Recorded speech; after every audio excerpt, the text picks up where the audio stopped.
Hello everybody, now we are having an interview with Vicki O Brien. She's a film producer in Hollywood, and we will talk about the ugly truth in Hollywood, because nobody in Europe really believes what's going on in Hollywood. So please, Vicki, tell me what's going on there.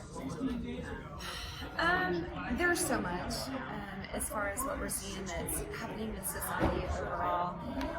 The easiest way I know to put it is that Hollywood is at the heart of everything we're seeing that's breaking down in society, not just in the United States, but it's spread out through the world, because they are the way, the cabal, and yes, I'm using the word the cabal because they have a lot of control in Hollywood. They're the way they perpetrate and they spread their message. And not just Hollywood, but all media. Without them, they can't spread the message. So they are their mouthpiece, and they're how they're controlling people.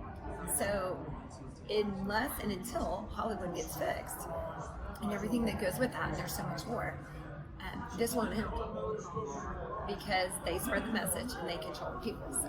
So, can you tell me what is really going on in Hollywood? Because we heard a lot of these conspiracy theories that they forcing child abuse there. Yeah, like his child sex trafficking Yes. bill. Yes, is adrenochrome. Yes. So, and do you know something that they even use the youngsters in Hollywood to first abuse them and then bring them into this satanic, evil, dark cycle, that they do it again and again because they can't go out of this cycle? Yes. And here's the thing, people ask me, well, do you know people personally in Hollywood, or do you know the stories? No, I don't, but I know enough people. In the entertainment world, it's a very small world and a very tight world, so you know somebody through somebody else. Like, it could just be one connection away, and you know them, and you know their story, and everybody works so closely together, or we all work with the same people.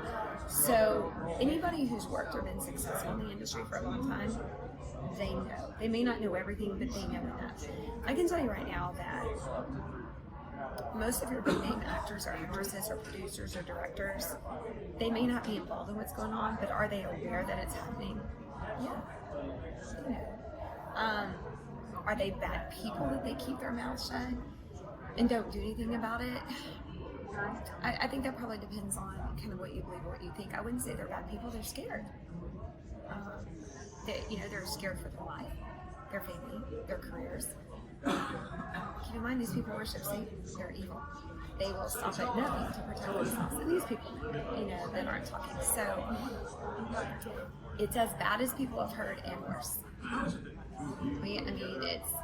If I were to sit here and tell you a lot of the stuff that we know is happening, know what's going on with all this, most people wouldn't believe it, because we've got to start kind of at the very basics. It's deep, it's wide, and it's as evil as evil can be. So, how we can get rid of it? Because Hollywood is everywhere. You can't even see any movie what is not produced or made in Hollywood. Yeah. It's always the brand Hollywood on it. So I heard about some actors who fly with Epstein were on the list, and I can't watch the movies anymore with the guys. So what is gonna happen with Hollywood, because it's this industry of movie? Well, and you're hitting on something really important here, that the industry as a whole, and I tell people this, it is corrupt from the ground up. It has to be gutted completely from the ground up, and the only way to purge it is from the inside out. And what I mean by that is, you can't come from the outside of Hollywood and not have experience. When I say Hollywood, I mean the film industry. You can't come from the outside and not have worked in it and understand how it works and change it effectively, because it's a business model unlike anything else. It doesn't work like the regular world, so it's going to take people from the inside that know it, stepping out and saying enough and making a difference, which is what my production company is, what we've been called to do, and it's why we've launched as a production company after me spending almost 25 years in the industry, and my co-executive producer has 25 years too, so together we have 50. And some people have been in the industry for a long time in all aspects, distribution and other things are reaching out to us because they realize you can't work with it the way it is. Like, I don't know if people realize this, but not more than 90% of all media out there, whether it's TV, film, all of it, is controlled by 6 main conglomerates, media conglomerates. They control it all. They are all bought off and corrupt. They're all bought off and controlled by the cabal. So when all this comes down, and God willing, it'll all come out. They will all fall. So you're gonna have to have new companies that come out and just do it totally differently, and know how to produce the studio quality films people want to see, but bring traditional values and faith and all that back to the films. But you can't work in their system. You can't work with them because they don't want to work with you. People need to understand that. They don't want to work with faith-based companies. They don't want to work with traditional value-based film production companies. They'll say that because they're all trying to acquire their own faith-based section. You'll hear that. But it's not because they want that out there. They want to control it. For example, the Hallmark channel. Are you familiar with Hallmark? They just started, what was it, I want to say it was 2020, was the first year for their Christmas movies. They announced they're going to have homosexual characters in the movies. Every movie but 5, and they put out 4, had the homosexual storyline. That's a network for traditional families and faith and value they've never done before. What's going on? We don't even have a TV network that did that. Pureflix just sold out to Sony Studios. So they just sold out too. So that's why I'm saying it can't be companies and stuff that come from the outside that have good intent but don't know how it works, because most of those people have no idea what's going on at the core and the depth, or they choose to overlook it because they don't want to be controversial. They want to keep working. So there are some actors who stand up and talk about it. I gonna mention Mel Gibson because he said that there's really something evil is going on in Hollywood, that everybody blamed him. He's an alcoholic, and he didn't play in much movies anymore after he did this interview in this TV show. So is this a kind of the cabal, you call it, tries to beat them down, wants to stand up and say, okay, if you open up your mouth, you won't get any movie anymore, so they try to control them with money? Oh, absolutely.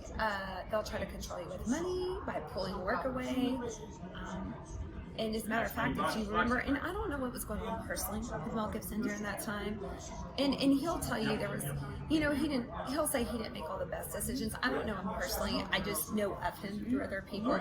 I know he's a legit good guy working in a very corrupt system. He's been talking about this for a long time. But he hit on a nerve with some things he was saying when he said it. And he was very popular. People liked him. And it was right around the time too. So you have to keep in mind, when he started talking about that, it was right around the time he was doing The Passion of the Christ. And it was big, and it made more money than studios wanted to at all. And it went head to head with studios and beat them at what they were doing. So all of a sudden he became a big threat to them. You're combining faith while he's exposing the truth, and they couldn't let that stand. So I believe they absolutely did come after him. Like you said, he's not perfect. He had weaknesses and stuff that was going on, and there were things going on in the family dynamic. But it really took a toll on his family during that time too. I think he went through a divorce after that. And again, I'm not blaming, and I don't think he really did all of that. But I do think it was a big factor in that. But they didn't drive him away. He was just smart. It was like, okay, he regrouped. He went on the sidelines to just kind of disappear for a little while, get off the radar, let it cool down, but he regrouped. And that's why you're seeing him more now. And he's coming back. Now is the time when he can actually come back and start talking, because enough's happened for him to do it. But they do that to people all the time. They destroy people. I mean, look at Britney Spears as an example, and what's going on. And she has been silenced and controlled for years. And granted, that's by her own dad, her own family. But it's because they were bought out. So do you think that really something really bad happened to Britney? So, like, she was a Disney star. Yes. She was a little child. Then she became the pop star with "Hit Me Baby One More Time." It's very sexual. The video. with the school uniform, and actually she's a high school student in this video, and we see this everywhere now on Netflix and Disney Channel, that they try to sexualize children, the small little girls dancing. Oh yeah, I know the show you're talking about on Netflix. Yes, they got a bunch of moms upset. Yeah. So, do you think that they try to desensitive the people watching the shows to see, okay, that's not unnormal that little 10-year children try to be sexy or so? Oh, absolutely. They want you to think it's the norm and it's kind of where society is, and it's okay. It's acceptable, it's good, you can do it. This is what I talked about yesterday in my presentation, and I actually focused on Disney for a little bit because I tell people, like I said, there's 6 main movie people on to control this. Disney is the largest head of that beast. They are the most powerful. They make the most money out of that beast. And the problem with them, and here's where moms, dads, grandparents, aunts, uncles, adults have got to wake up and understand, they are intentionally targeting your kids. It's intentional from the time you're in diapers. I mean, they're doing stuff with Blue's Clues. Now, that's kids 5 and under. They're talking about LGBTQ and teaching it to them. What? Why? And when I was doing my talk yesterday, I was talking about Teen Vogue. That's a magazine for girls as young as 12 years old. And literally in May of this year, they wrote an article, and I'm not making this up, you can look it, you can find it, entitled, or I shouldn't say entitled, it was teaching girls how to use menstrual blood for witchcraft. What? I'm not even making this up. How to use menstrual blood for witchcraft. It's like, people, and don't even get me started on the 10 most popular shows on Netflix. And let's talk streaming, because that's where everybody's going and watching. One of them is called the Santa Clarita Diet. It is literally a show about a suburban housewife and mom who is a cannibal. She's people. All centered around adrenochrome and stuff.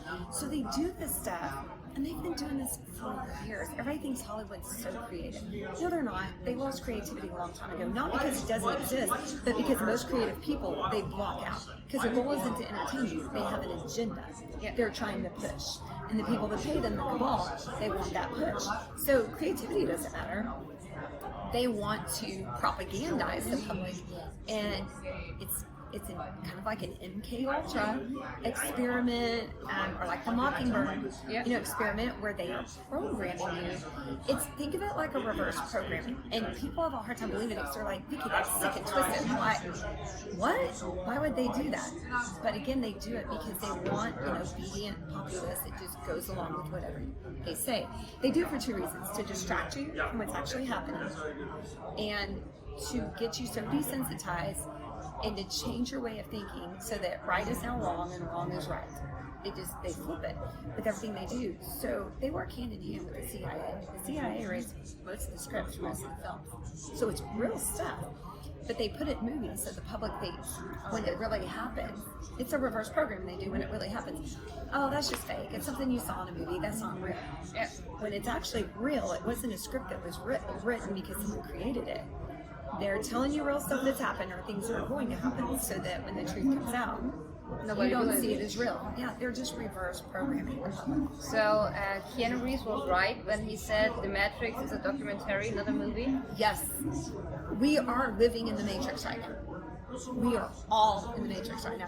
That's why people use the term, I was red-pilled. Yeah. You've been red-pilled too. Because when the information comes out and people find out what's really going on, everything we've been taught, at least in my lifetime, you're going to find out it's a lie. Everything. So how can we help these children to get out of this horrible torture, what they face?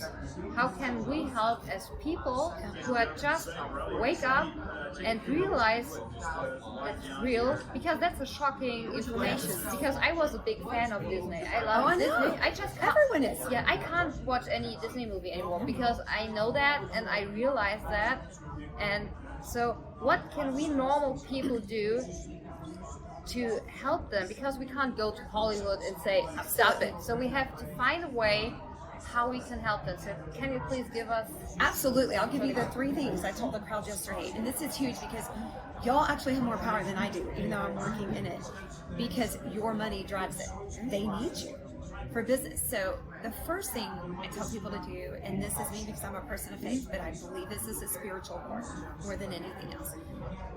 As a people, we've got to pray. We've got to go back to God and say, ask God to forgive us that we were overlooking stuff, that we were even a part of this, because we are part of it by not standing up and going along with it, even if we didn't do it intentionally. And pray. Go back to God, ask Him for help, and realize everything begins and ends with Him. We start there. Second thing is, we have to, something that's going on in the States, and this isn't necessarily an issue overseas. So I'll kind of hit with what you can do everywhere around the world, but especially in the States. I was telling people yesterday, we have tax incentive programs for films in more than 40 states in the U.S. Studios hijack it, and that was never intended for studios because they don't need the money. However, more than 80% of the money given from the states now goes to studio films. They don't need it. So what they're doing is they're using taxpayer dollars, and there's no screening process for that either, as to the content of the film. Nobody screens it. They can make whatever they want. So it's the same thing as let's say there was a film, let's say The Wolf of Wall Street. That was a horrible film. I didn't go to see it. But let's say if it was made in my home state of Texas and it got tax film incentive money, my tax dollars paid for it. So even if I didn't go see it, my tax dollars funded it. Wow. And most people don't know this. So I'm like, learn of it. We've got to start demanding tax film incentive program reform at the state level. The studio should not be involved in it at all. There should be a screening process. It's got to change. Most of the state reps don't know about it. People need to get educated on that. The third thing is, I tell people, like you were saying, quit giving money to these companies. And people are like, where do I start? It's hard to start one place. Start with Disney. They're the biggest of the beast. And I know it's hard. People are like, oh, Vicki, really, Disney? But my kids, they love it. This is going to be a fight. And I tell people, we're living in days where we have to make a choice. You can either choose to be comfortable or you can choose to be free. But you do not get to do both right now. Unfortunately, you can't be comfortable and be free. Our founding fathers knew that. And so many people that have come from communist, socialist countries, like yourself or have families that have done that, that. You cannot be comfortable and free. So we either want our freedom or we want our comfort. We can't have both. So we've got to get involved and stop funding them. Quit buying their stuff, quit going to the resorts, quit watching their films. But that's not even enough. Because even if you just cut them off, which is huge, there's plenty of evil entities waiting in the wings to come out. So we've got to move our money. I'm not asking people to spend more, shift your money. So if you're not spending with them, where can you put it? You have to find the companies that line up with your values, that are willing to fight these beasts and go outside. And I'm going to tell you, there aren't many. And I really don't know if anybody else outside of our company that's doing what we're doing at the level we're doing in targeting millennials and Gen Z like we are. So, and people can go to relevantentertainment.net, that's our website, and look at everything on there, but there's something called a We Funder campaign. It's an online investment campaign, so it's not donations. And we decided to do an investment campaign because we don't just want to hurt this beast, we want to destroy it. So you have to destroy it financially too, which means you have to destroy their backers. So when people partner with us, they can do it for as little as $100. So when we're successful, instead of all those Wall Street people that are ripping you off, adrenochrome supported hedge funds making money, the general public makes money. So not only do they get to see the product they want, but they benefit financially from it. None of those other people do. It's really the only way we can kill them. It's the only way. It's a hard way. It's not easy, but it's the only way. But if we will all band together, and anyone around the globe can do this, can join us, because we're going to distribute globally.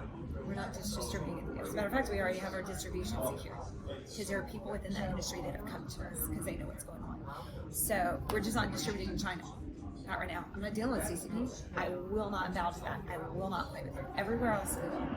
So we're going to be offering something for the global audience. So I'm telling them, start somewhere. Quit giving your money to those people. Support the companies that are.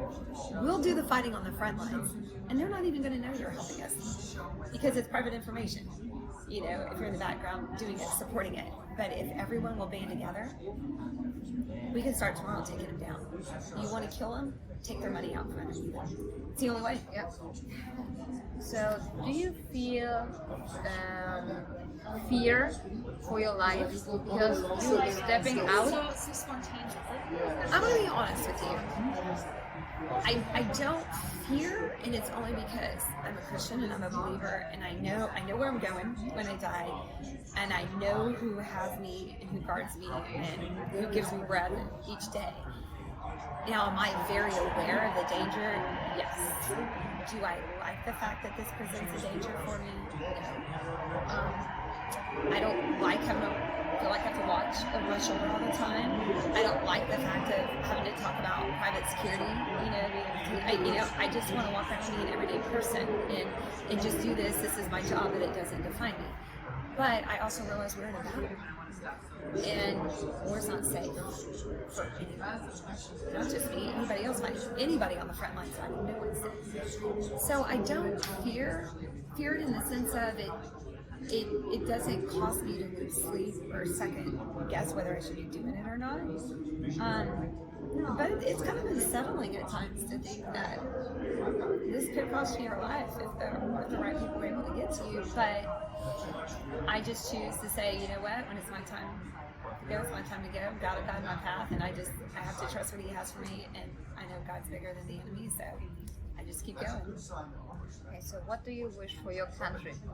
Oh, such a good question. Honestly, I want to see a spiritual awakening in this country. I want to see people come back to understanding that this was a country that what made this country great, our founding fathers, was first our belief in Almighty God and that there was something bigger than us, and that's what united all of us. No matter how different we were, our founding fathers disagreed on so much, but they knew one thing. They couldn't do it in and of themselves. It was a greater power around them. And that's what has always made us great. If we will come back to that, that'll bring us back to morality. That'll bring us back to having a true work purpose. Because we've lost that in traditional values. And I think if we'll come back to that, I think that's a starting place. That's what I want to see for this country. Because I want to see everybody be on the same level playing ground and be able to achieve the abundant life God has for us. That's really what I want. Okay. Thank you very much, Vicki. You're welcome. Thank you for your time. Thank you.